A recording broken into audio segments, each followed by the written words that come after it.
უკეთე წამოვიყვანე რაღაც ვანახე, ის ადამიანები 90% არც ერთი არ დამხვდა.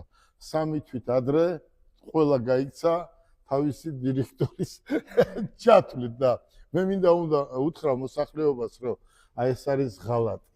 და თქვენ ერთჯერ დამისვით ესეთი შეკითხვა, ასეთ ხალხს რა ქვიაო და არაფერი ასეთ ხალხს ქვია უნამუსო, უსინდისო და იქ როგორ ეძახიან, ხო ესეთი ხალხი არიან მოღალატეები, საერთოდ ვირთხებს ეძახიან. და ღალატი ძალიან ცუდი. რა თქმა უნდა. კიდევ ერთი კითხვა მინდა დაგისვათ. კმაყოფილი თუ ხართ ახლანდელი თანამშრომლებით? უყურეთ როგორ არის. ჩვენ ძალიან ბევრი საქმე გავაკეთეთ. ეს არ არის მარტივი. ამას ალბათ თითქმის ვერავინ ვერ შეძლებდა, რაც მე შევძელი. წარმოიდგინეთ, წაქცეული როცა ხარ